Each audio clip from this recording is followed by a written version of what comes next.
आज हम class 12th का एनसीईआरटी भारतीय इतिहास भाग 1 में जो महत्वपूर्ण तथ्य है उसके बारे में चर्चा करेंगे। एनसीईआरटी लोगों को लगता है बहुत इम्पोर्टेंट है, तो वाकई में बहुत इम्पोर्टेंट है। गागर में सागर का काम करता है एनसीईआरटी, ठीक है। यानी कि बेसिक नॉलेज जो है आपको एनसीईआरटी से होता है। बाकी एग्जाम की तैयारी कर रहे हैं तो उसमें पहला चैप्टर है ईंट मनके तथा अस्थियाँ, और इसमें हम देख रहे हैं जो मेन पॉइंट है, मेन तथ्य है, उसके बारे में ही बात करेंगे। अब ऐसा नहीं है हड़प्पा सभ्यता इतना ही तक सीमित नहीं है, ठीक है। जो भी चीज़ इसमें लिख दिया हूँ इतना ही नहीं है, बहुत कुछ इसमें और भी है, लेकिन जो आपके किताब में दिया हुआ है उतना ही चर्चा करेंगे, उससे ज़्यादा नहीं। ज़्यादा देखना है तो फिर इससे पहले वीडियो बना चुके हैं। यहाँ की विशिष्ट पुरावस्तु जो था मुहर थी, जो सेलखड़ी की बनी थी। सेलखड़ी जो होता था वो मुलायम पत्थर होता था। इसके अलावा इस पत्थर पर यानी कि इस मुहर पर जानवर के चित्र बने होते थे, ठीक है। ये भी ध्यान रखना है, इस पर जानवर के चित्र बने होते थे।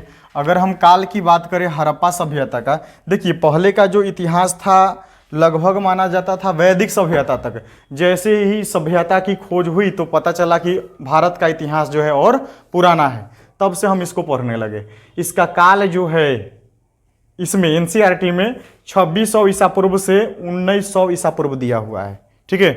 तो इसके हिसाब से सही है, लेकिन बाकी किताबों में आपको क्या मिलेगा 2350 ईसा पूर्व से लेकर के 1750 ईसा पूर्व, तो वहाँ पर ये गलत हो सकता है, ठीक है। लेकिन एनसीईआरटी क्या कहता है 2600 ईसा पूर्व से लेकर के 1900 ईसा पूर्व, ठीक है। बाकी किताबों में क्या है 2350 ईसा पूर्व से लेकर के 1750 ईसा पूर्व तक, बीसी तक, ठीक है। बीसी क्या है ईसा पूर्व बताते हैं। सबसे पहले खोजा गया स्थल जो था हड़प्पा था, ठीक है। सबसे पहले खोजा गया स्थल हड़प्पा था, और हड़प्पा कहाँ था, ये पाकिस्तान में है। और 2 नंबर का प्रश्न ये भी आता है 12th में कि सिंधु घाटी सभ्यता को हड़प्पा सभ्यता क्यों कहा जाता है। क्योंकि सबसे पहले इसी सभ्यता की खोज हुई, तो पुरातात्विदों ने इसका नाम क्या रख दिया, हड़प्पा सभ्यता रख दिया। और इस सभ्यता की यानी कि हड़प्पा की खोज किया किसने था, राय बहादुर दयाराम सहनी ने, ठीक है। किसने किया, दयाराम सहनी ने 1921 में, ठीक है। याद रहेगा 1921 में सबसे पहले राय बहादुर दयाराम सहनी करता है। और किस नदी के किनारे है, एग्जाम में पूछता है, तो रावी नदी के किनारे है, ठीक है, बाईं तट पे है। आगे हड़प्पा सभ्यता की विस्तार कहे तो 3 देशों में था। याद रखेंगे हड़प्पा सभ्यता का विस्तार 3 देशों में था। भारत में था, भारत में सर्वाधिक स्थल मिले। इसके अलावा पाकिस्तान में था, ठीक है। और सबसे कम स्थल की बात करें, ऑब्जेक्टिव है, तो केवल 2, कहाँ पर, तो अफगानिस्तान में, सोर्तुघई और मुंडी काक, ठीक है, सोर्तुघई और मुंडी काक। फिर आगे हम बात करते हैं हड़प्पा संस्कृति अपनी मृदभांड शैली के संबंध में थी। किसके शैली में, तो मृदभांड, ये याद रखना है। किस शैली से संबंधित थी, तो मृदभांड शैली से। मृदभांड बोलते हैं कि उस समय की जो मिट्टी का बर्तन था, ठीक है, उस पर डिजाइन वगैरह बना दिया जाता था, उसको मृदभांड बोला जाता है, ठीक है। शिल्पकारी के साथ मिलते हैं। अच्छा, इसमें और भी है, ये जो शैली है इससे संबंधित थी, किससे, मृदभांड से। कृषि, पशुपालन एवं शिल्पकारी के साक्ष्य मिलते हैं। यहाँ पे किसका किसका साक्ष्य मिलता है, कृषि का, यानी कि खेती यहाँ पे होता रहा होगा। इसके अलावा किसका, पशुपालन का, ठीक है, पशुपालन का साक्ष्य मिलता है। और फिर शिल्पकारी का, शिल्पकार लोग जो है डिजाइन बनाते थे तरह तरह के चीज़ों पर। आगे देखिए, यहाँ के लोग शाकाहारी और मांसाहारी दोनों के थे, शाकाहारी भी थे और मांसाहारी भी थे, ठीक है। सामाजिक में आपको ये लिख देना है, इस सभ्यता से अनाज के दानों में, अब अनाज के दानों में क्या क्या मिला है, तो गेहूं, अंजादी टिक न कर देंगे, गेहूं, जौ, दाल, सफेद चना और तिल के साक्ष्य मिला है, ठीक है। बाजरे के दाने इंपोर्टेंट है, बाजरे के दाने का साक्ष्य बजरा कहाँ से मिला है, तो गुजरात से मिला है, ठीक है। इसके अलावा चावल आप लिख लीजिएगा, चावल, अब इसमें जितना ही है उतना ही बताया जाएगा, आगे जो बच जाएगा सो बता देंगे। चावल के दाने का साक्ष्य कहाँ से मिलता है, तो लोथल से मिलता है। कहाँ से, लोथल से मिलता है। लोथल कहाँ है जी? गुजरात में है, और लोथल जो है सबसे बड़ा बंदरगाह था। ठीक है। स्वतंत्रता प्राप्ति के पश्चात सर्वाधिक स्थल कहे किस राज्य में मिला या फिर कहां पर मिला? तो भारत में। और भी भारत में कहां? गुजरात में। ठीक है। स्वतंत्रता प्राप्ति के पश्चात चावल यहां पे मिला। चावल कहां से मिला? लोथल से मिला। ठीक है, इसको लिखते चलिएगा, सुनते रहिए, लिखते रहिए। कहां से मिला है? लोथल से मिला है। लोथल कहां है जी? गुजरात में है। ठीक है। और किस नदी के किनारे है? भोगवा नदी के किनारे है। भोगवा नदी के किनारे। ठीक है। लोथल किस नदी किनारे है? भोगवा नदी के किनारे है, गुजरात में है, और सबसे बड़ा बंदरगाह था कौन? लोथल था। ठीक है। इसके अलावा लोथल को मिनी हड़प्पा भी कहा जाता है, यानी कि छोटा हड़प्पा सभ्यता या फिर छोटा मोहनजोदड़ो कहा जाता है। इंपॉर्टेंट क्वेश्चन है। लोथल को क्या कहा जाता है? छोटा हड़प्पा या फिर छोटा मोहनजोदड़ो कहा जाता है। जंगली जानवरों की अस्थि, अस्थि समझ रहे हैं ना? हड्डी। तो किस किस जानवर की हड्डी मिला है जी? तो याद रखना है आपको, वराह, सॉरी, अच्छा जंगली जानवर देख लेते हैं। जंगली जानवर में वराह जो सुअर होता है, जंगली सुअर, इसके अलावा हिरन, उसका हड्डी भी मिला है। ऐसा नहीं कि जानवर वहां पे देखा गया, उसका अस्थि मिला। घड़ियाल, ठीक है, इसके अलावा मछली, मछली की हड्डी मिला, और पक्षी की हड्डी मिला, जिससे पता चलता क्या है कि वहां के लोग कैसा थे? मांसाहारी थे, यानी कि मछली का मांस का सेवन करते थे। पालतू जानवरों की बात की जाए तो वहां पर अस्थि मिली भेड़, बकरी, भैंस और सुअर। एक पालतू सुअर और एक जंगली वराह जिसको कहा जाता है। ठीक है। वृषभ का उन्हें ज्ञान था। किसका ज्ञान था? वृषभ का ज्ञान था। ठीक है। अब किन किन चीजों का ज्ञान था या नहीं था वो आगे बताएंगे। जैसे में उन्हें लोहा का ज्ञान नहीं था, लोहा को नहीं जानते थे वो लोग। ठीक है। शेर के बारे में नहीं जानते थे, मंदिर का साक्ष्य नहीं मिला है, तो ये आगे बताएंगे। बैलों द्वारा खेती की जाती थी। किसके द्वारा? बैल के द्वारा, यानी कि वहां पे कृषि का साक्ष्य मिला था, खेती होती थी। ठीक है। जोते हुए खेत के साक्ष्य, यानी कि जोता हुआ खेत का साक्ष्य कहां से मिला है? तो कालीबंगन से। ठीक है। कहां से? कालीबंगन से। कालीबंगन राजस्थान में है। कालीबंगन का अर्थ होता है काले रंग की चूड़िया। क्या होता है? काले रंग की चूड़िया। ठीक है। मिट्टी से बना हल, हल का साक्ष्य किसे मिला है? मिट्टी से बना हुआ, मिट्टी को हल बना करके उसको आग में पका करके मजबूत कर दिया जाता था, वही मिट्टी से बना हल का साक्ष्य ये बनावली से मिला है। तो ये क्वेश्चन पूछता है कि बनावली से किसका साक्ष्य मिला है? मिट्टी के हल का कि मनके का? क्या तो क्या याद रखेंगे? बनावली से मिट्टी के हल, मिट्टी के हल को बनौली, मिट्टी के हल को बनौली, याद रहेगा? बनावली। ये हरियाणा में है। कहाँ है? हरियाणा में। हरियाणा से ही नहीं, चोलिस्तान जो पाकिस्तान का एक जगह है, चोलिस्तान, यहां से भी मिलता है क्या? मिट्टी के हल मिलते हैं। आगे, खेत में हल रेखाओं के दो समूह एक दूसरे को समकोण पर काटते थे। कैसे? यहां पर क्या होता है कि हल को ऐसे जोतते हैं ना, हल चलाते हैं ऐसे, ठीक है, ऐसे ही ना चलता है, ऐसे चलता है, फिर ऐसे आता है, ऐसे चलता है, ऐसे आता है। लेकिन वहां पर इस तरह से भी था और ऐसे भी था। ठीक है। ऐसे इसलिए था, यानी कि एक दूसरे जो है, एक दूसरा रेखा जो है एक दूसरे को क्या कर रहा है? समकोण पे काट रहा है। इस तरह से दो प्रकार के फसल एक बार में उगाया जाता था। ठीक है। एक बार में दो प्रकार के फसल, तो ये ध्यान रखेंगे। आगे अलग अलग फसल उगाई जाती थी। अधिकांश हड़प्पा स्थल अर्ध शुष्क क्षेत्र था। कैसा क्षेत्र? अर्ध शुष्क, यानी कि वहां पे गर्मी और ठंडी दोनों मौसम था। आगे, अफगानिस्तान के सुरतुघई, वहां पे अफगानिस्तान में दो स्थल मिले हैं ना, सुरतुघई और मुंडीकाक, याद रखना है, सुरतुघई और मुंडीकाक। तो सुरतुघई से सबसे इंपॉर्टेंट नहर के अवशेष मिले हैं। वीवीआई पॉइंट है ये वाला, नहर के अवशेष। नहर अलग है और तालाब अलग है। ठीक है। नहर के अवशेष कहां से मिला है? तो इस सुरतुघई से, जो कि है अफगानिस्तान में है। लेकिन जलाशय का, यानी कि तालाब का साक्ष्य कहां मिला है? तो ये आपका मिला है धौलावीरा में। ठीक है। धौलावीरा में तालाब का साक्ष्य मिला है, यानी कि गुजरात। धौलावीरा कहाँ है? गुजरात में। तालाब में धोता है, ठीक है, धोने के लिए ना तालाब होता है, जलाशय। तो ऐसे हम याद रखेंगे, ट्रिक बता रहे हैं, हम भूल जाते हैं। तो धौलावीरा से क्या मिला है? क्या मिला है धौलावीरा से? जलाशय, यानी कि तालाब का साक्ष्य मिला है। लेकिन नहर का साक्ष्य कहां से मिला है? नदी को काट करके नहर बनाया जाता है सिंचाई के लिए, वो मिला है आपका अफगानिस्तान के सुरतुघई से। ठीक है। आगे देखिए, मोहनजोदड़ो से अवतल चकिया। कैसी चक्की? अवतल दर्पण किसे कहते हैं? जो धंसा हुआ हो ना, तो वैसे ही चक्की मिला है। जैसे में सिलवट देखते हैं ना, सिलबट, उसका सही नाम क्या है? सिलबट। सिलौटी जगह कहता है भोजपुरी में, सिलवट, सिलबट। तो सिलबट क्या होता है कि अगर ज़्यादा उसमें मसाला को पीसते हैं तो वो घस जाता है, तो बीच में गड्ढा टाइप से हो जाता है ना, ऐसे हो जाता है, तो उसको हम बोलेंगे क्या? अवतल। तो उसी तरह से अवतल चकिया मिली है जिसपे अनाज वगैरह पीसा जाता होगा या फिर मसाला वगैरह पीसा जाता था। वहाँ पे एक छोटा सा और भी ऐसे ही चक्की मिला है जिसमें औषधि पीसा जाता था, उसका नाम क्या था? सालन पत्थर। ठीक है, उसका नाम क्या दिया गया है? सालन पत्थर, याद रखेंगे। मोहनजोदड़ो जो था सबसे प्रसिद्ध स्थल था, इसके अलावा यह सबसे बड़ा नगर भी था। आपसे पूछ दे कि हड़प्पा सभ्यता का सबसे बड़ा नगर कौन सा था? यह सभ्यता जो थी, एक बड़ी विशेषता यह भी है कि यह सभ्यता नगरीय सभ्यता थी, यानी कि इतना पुराने समय में खोजा गया स्थल एक नगर था। ठीक है, आगे देखिए, तो इसका प्रसिद्ध स्थल कौन सा था? मोहनजोदड़ो, जिसका अर्थ क्या होता है? मृतकों का टीला, मृतकों का टीला। ठीक है, यहाँ पे दाह संस्कार किस तरह से होता था? जैसे में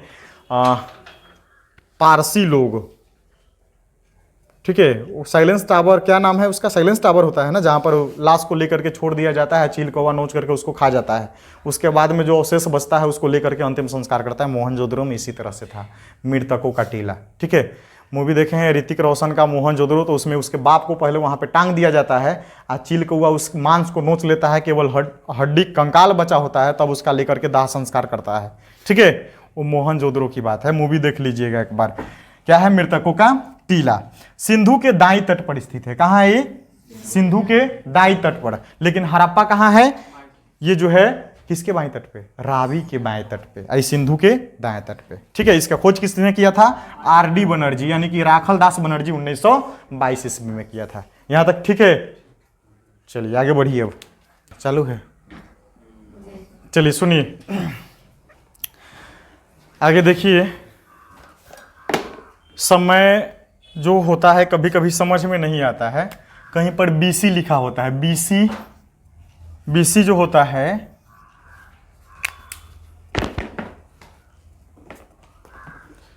बीसी, इसको हिंदी में क्या बोलेंगे? ईसा पूर्व। ठीक है, ऐसे लिखा होता है ईसा पूर्व, समझते हैं इसको? ईसा पूर्व मीन्स क्या? इंग्लिश में हो जाएगा बीसी। बीसी यानी कि बिफोर क्राइस्ट। ये क्या है? क्राइस्ट बता रहे हैं, पहले इसका फुल फॉर्म समझ लिए। बिफोर क्राइस्ट यानी कि बीसी, ईसा पूर्व बोलेंगे। जो हिंदी में ईसवी लिखा होता है, ईसवी, इसको क्या बोलते हैं इंग्लिश में? एडी। एडी यानी कि एनो डोमिनी। ठीक है, एनो डोमिनी। एडी कब है, ईसवी कब है? एडी यानी कि ईसवी, या फिर बीसी देख लीजिए, यानी कि आज जो है 2025 है। कौन सा साल है? 2025। तो 2025 है, यानी कि हम 21वीं सदी में जी रहे हैं, 21वीं सदी में। तो ये 2025 जो है, कहीं से ना कहीं से ये जो काउंटिंग शुरू हुआ था होगा, कहीं से तो शुरू हुआ होगा, यानी कि 1 2 3 ऐसे करके कहीं से शुरू हुआ होगा। आज कितना आ गया? 2025। तो मान लीजिए सर कि कहीं पर रहा होगा सर, 1 रहा होगा। क्या ये काउंटिंग कहाँ से शुरू हुआ होगा? 1 से, फिर 2 3 4 ऐसे बढ़ते गया। अभी कितना? 2000 प्लस पार किया, 2025 में जी रहे हैं, यानी कि 2025 में आ गए। लेकिन जब एक काउंटिंग की शुरुआत नहीं हुआ था, तो क्या उससे पहले समय चल रहा था कि नहीं? चल रहा होगा। ठीक है, तो उसी को हम इधर माइनस की तरफ, जैसे में क्या बोलते हैं, पूर्णांक को धनात्मक ऋणात्मक से दर्शाते हैं ना, इधर -1 -2 -3 -4 ऐसे दर्शाते हैं। तब वैसे ही यहाँ जो एक से जहाँ से काउंटिंग शुरू हुआ होगा उसको हम क्या बोलेंगे? एडी। क्या बोलेंगे उसको? एडी बोलेंगे, यानी कि ईसवी। यानी उस समय ईसा मसीह का जन्म हुआ, वहाँ से हमारा कैलेंडर जो है, ग्रेगोरियन कैलेंडर के अनुसार ईसवी हमारा शुरू हो जाता है। ठीक है, जहाँ से ईसा मसीह का जन्म हुआ होगा 1 से, उससे पहले क्या है? यानी कि बीसी है, यानी कि बिफोर क्राइस्ट, ईसा मसीह के जन्म से पहले। तो ईसा मसीह का जन्म मान लीजिए कि यहाँ पर हो गया। ठीक है, यहाँ पर क्या, किसका जन्म हो गया? 1 में ईसा मसीह का जन्म हुआ। अब उसके पीछे का काल हमको देखना है, तो क्या बोलेंगे? ईसा मसीह से जन्म से 500 वर्ष पहले, यही ना बोलेंगे। तो इसी को बोलते हैं 500 ईसा पूर्व, 600 ईसा पूर्व, 700 ईसा पूर्व। समझ में आया? यानी कि ईसा मसीह के जन्म से कितना 100 वर्ष पहले, जो कहे 500 ईसा पूर्व यानी कि 500 वर्ष पहले। समझ में आया? तो बीसी यानी कि बिफोर क्राइस्ट, यानी कि ईसा पूर्व, यानी कि ईसवी की जब शुरुआत हुई होगी उससे पहले की जो काल होगी उसको हम क्या बोलेंगे? ईसा पूर्व बोलेंगे। ठीक है। एडी यानी कि एनो डोमिनी ईसवी, वहीं से ईसवी की शुरुआत हुई। कहां से हुई? जहां से ईसा मसीह का जन्म हुआ। जहां ईसा मसीह का जन्म हुआ जिस समय से, वहां से किसकी शुरुआत हो जाती है? ईसवी की, यानी कि काउंटिंग वहां से शुरू हो जाता है 1-2 करके। उससे पहले का काल बीसी। समझ में आ गया? ईसा पूर्व लैटिन शब्द है, याद रखेंगे। अब जो देखिए एडी जो है ईसवी, एनो डोमिनी, जहां से ईसा मसीह का जन्म हुआ और यहां से हम काउंटिंग शुरू करते हैं। अब इसके स्थान पर क्या लिखे जा रहा है? अब सीई लिखा आ रहा है। तो सीई मतलब समझ जाइएगा किसके स्थान पर? अब एडी के जगह पे लिखा आएगा क्या? सीई, जिसको बोलते हैं common era. CE means common era. तो समझ लेना है, सीई बोले तो एडी की बात हो रही है, ईसवी की बात हो रही है। उसी तरह से बीसी के स्थान पर बिफोर क्राइस्ट के जगह पे क्या लिखा आएगा? BCE, before common era. समझ में आया? अभी नया नाम उसका हो गया। ओके बा, आगे देखिए, आगे इसमें देख लीजिए सर, भारतीय पुरातत्व का जनक किसे कहा जाता है? अलेक्जेंडर कनिंघम को कहा जाता है। किसको? अलेक्जेंडर कनिंघम को। भारतीय पुरातात्विक के पहले डायरेक्टर थे। ठीक है, कौन थे? अलेक्जेंडर कनिंघम थे, याद रखना है। अब देखिए मोहनजोदड़ो में या फिर हड़प्पा सभ्यता में जो बस्ती था वो 2 भाग में बटा था। बस्ती कितने भाग में था? 2 भाग में। एक छोटा होता था लेकिन ऊंचाई पर होता था। जो बस्ती होता था एक छोटा होता था लेकिन क्या होता था? ऊंचाई पर होता था। एक बड़ा होता था लेकिन क्या होता था? वो नीचा होता था। तो जो छोटा होता था उसको नाम क्या दिया गया? दुर्ग नाम दिया गया। क्या नाम दिया गया? दुर्ग। याद रखिएगा, लिखवाया नहीं है इसमें। दुर्ग नाम दिया गया। और दुर्ग जो था इसकी 4 दीवारी की गई थी। ठीक है, 4 दीवारी यानी कि रेलिंग होता है ना, बाउंड्री। तो बाउंड्री से इसको घेरा गया था। किसको? दुर्ग को। इससे पता चलता है क्या कि जो दुर्ग था ये पुरोहित वर्गों के लिए था। पुरोहित वर्ग यानी कि उस समय के जो श्रेष्ठ वर्ग रहे होंगे, अच्छा लोग, उसको रहने के लिए दुर्ग बनाया गया था। दुर्ग का अर्थ, बेसिक अर्थ होता है किला। ठीक है, तो यहाँ पे दुर्ग था किसके लिए? पुरोहितों के लिए। और स्थान ऊंचा था कि थोड़ा बहुत बाढ़ वगैरह आए तो भले सब कोई सत्यानाश हो जाए, लेकिन जो अच्छे अच्छे लोग हैं, पुरोहित लोग हैं, वो लोग क्या हो जाए? बच जाए। ठीक है। निचला शहर का नाम क्या दिया गया? निचला शहर ही दिया गया। आगे देखिए, सड़कों तथा गलियों को ग्रिड पद्धति में बनाया गया था। किस पद्धति में? एक पद्धति थी, एक सिस्टम था। सिस्टम यानी कि पद्धति। किस सिस्टम में? तो पद्धति का नाम है ग्रिड पद्धति। याद रहना चाहिए, ग्रिड पद्धति। और सड़कें जो थी एक दूसरे को समकोण पे काटती थी। इस तरह से पूरा जो घर था ना, अलग अलग ब्लॉक में बट गया था। वहां की सड़कों की विशेषता क्या थी? सड़क जो थी एक दूसरे को समकोण में काटती थी। ऐसे काटती थी सड़कें। ठीक है, समकोण पे काटती थी। आवासों कुएं थे। आवासों में क्या था? कुआं था। जो भी आवास घर होता था उसमें क्या होता था? एक कुआं होता था उसमें। मोहनजोदड़ो में लगभग कितने कुएं के साक्ष्य मिले हैं? हाँ, लगभग जो है 700 जो है कुएं मिले हैं। स्त्री और पुरुष दोनों कब्र से आभूषण मिले हैं। स्त्री और पुरुष का जो कब्र था, दोनों कब्र से क्या मिले हैं? आभूषण। यानी कि सामाजिक स्थिति में देखा जाए तो वहां की स्त्री और पुरुष दोनों क्या करते थे? दोनों ही आभूषण पहनते थे। याद रखेंगे। आगे, मिस्र के विशाल पिरामिड। जब मिस्र की सभ्यता 12th 11th में पढ़े होइएगा तो वहां पे जो पिरामिड था, पिरामिड हड़प्पा सभ्यता से संबंधित था। किससे संबंधित था? हड़प्पा सभ्यता। कहाँ के पिरामिड? तो मिस्र के। ठीक है, इजिप्ट के।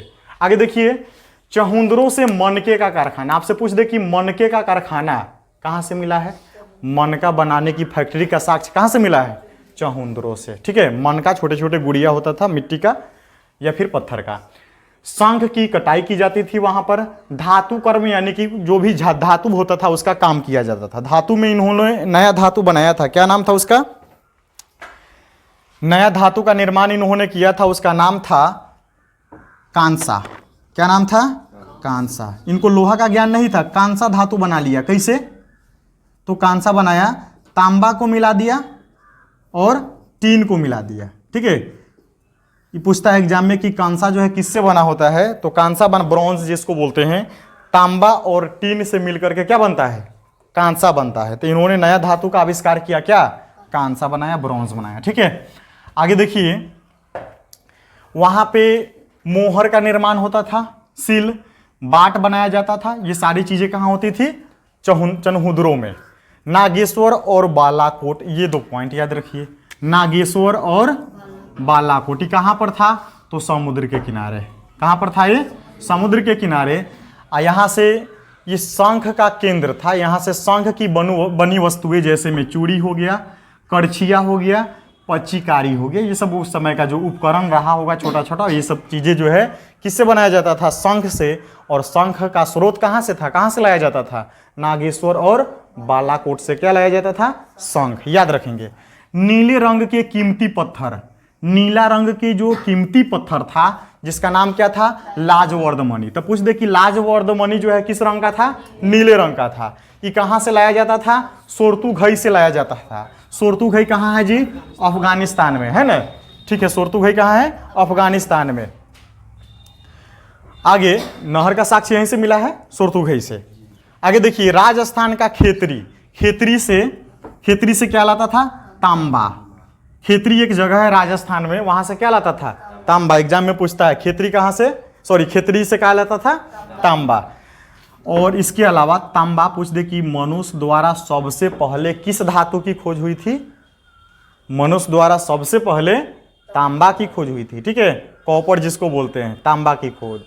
तांबा कहाँ से लाता था, खेतरी से। ठीक है, इसके अलावा बलूचिस्तान से भी लाता था, ओमान से भी लाता था। ठीक है, आप लिख सकते हैं खेतरी से, अपने देश में खेतरी से जितना है किताब में उतना ही पढ़ना है, इसमें पढ़ा रहे हैं, खेतरी से। उसके अलावा बलूचिस्तान से, इसके अलावा ओमान से। ओमान आगे हम लिखे हुए हैं। ठीक है, यहाँ जो है ना, ओमान से तांबा लाता था। ठीक है, अब इसको कैसे याद रखेंगे कि तांबा कहाँ से, खेतरी, बलूचिस्तान, ओमान।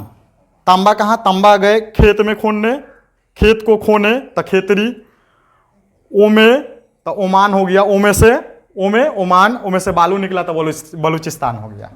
क्या हो गया, समझ में आया, ना समझ में आया ट्रिक, देखो इधर। तांबा कहाँ से लाता था, खेतरी, बलूचिस्तान और ओमान से। अब देखिए, खेत में गया, खेत को खोदा,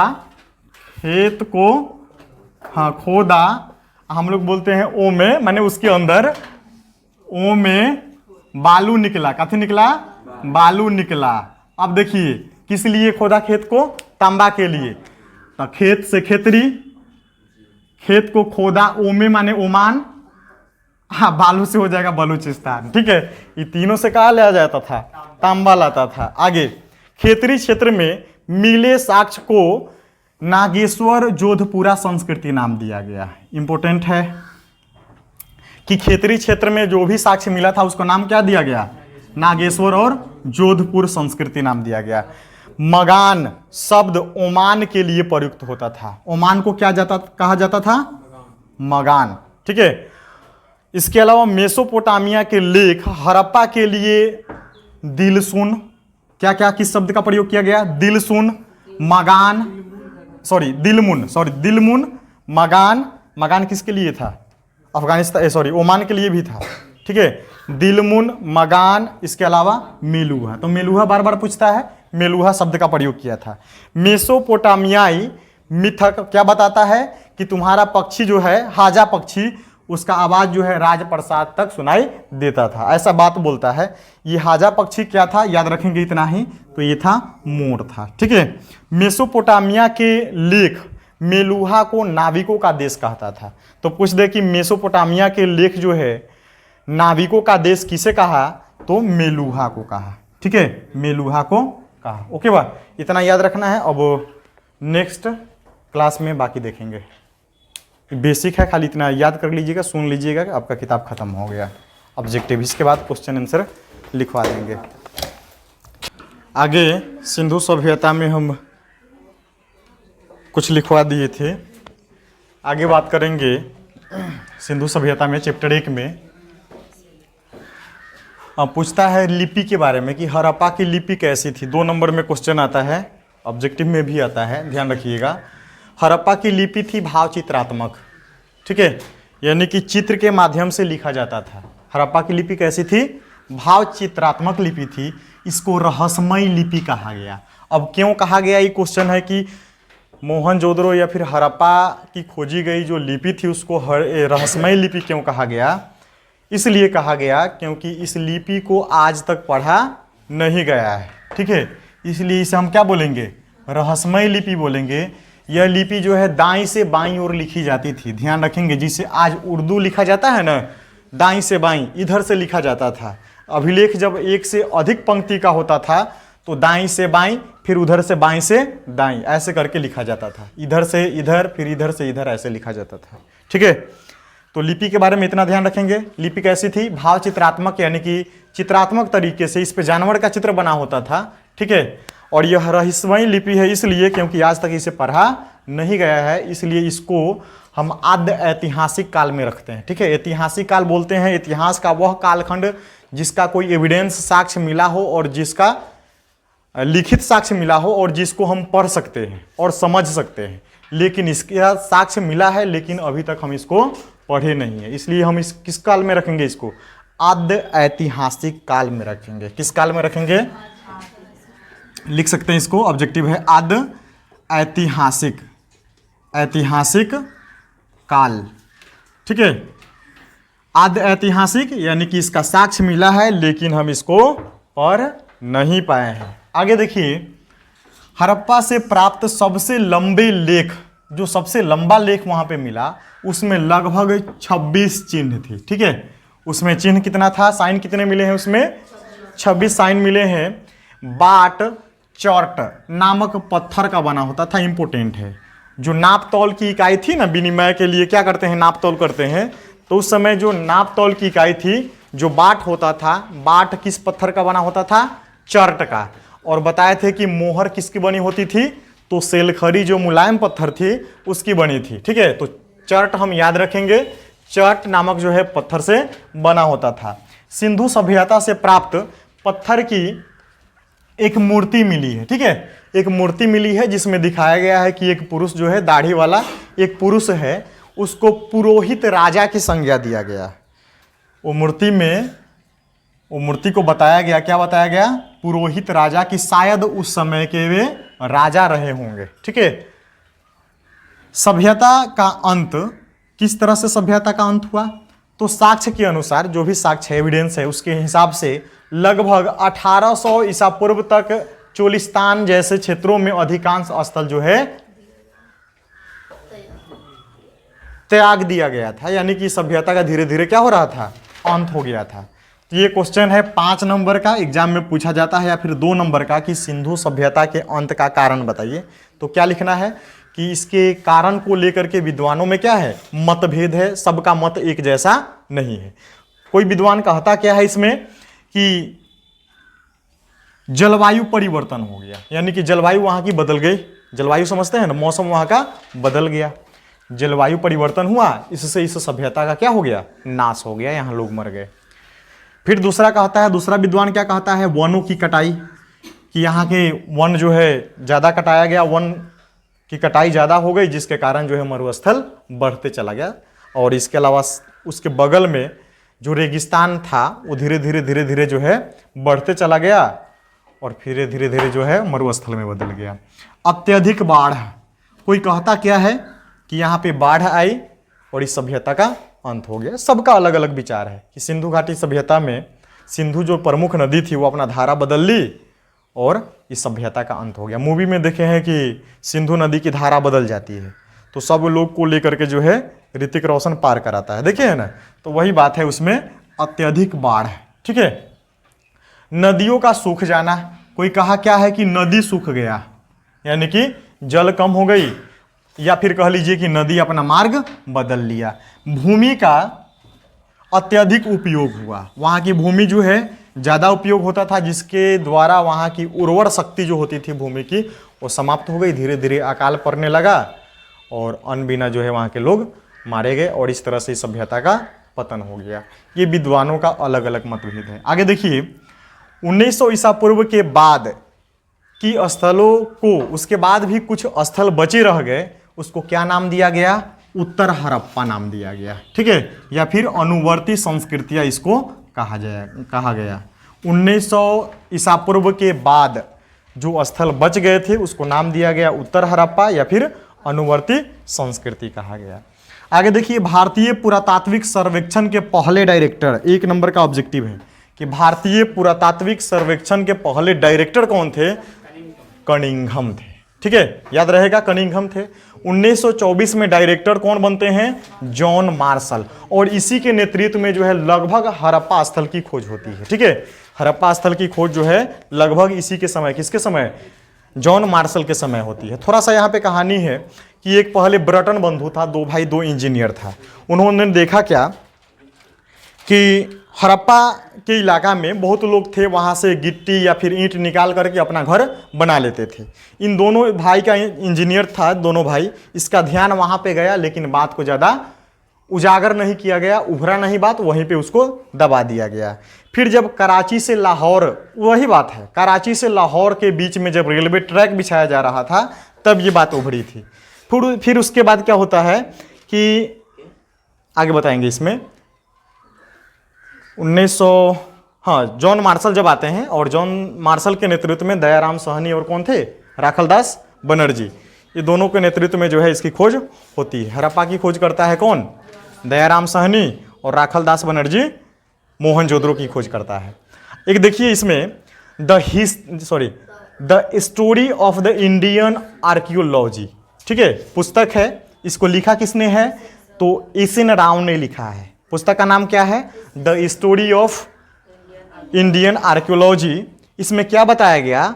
उसमें लिखा गया कि भारत को जहां पाया था उससे 3000 वर्ष पीछे छोड़ा। किसके बारे में लिखता है? तो ये जॉन मार्शल के बारे में ये लिखता है। कौन लिखता है?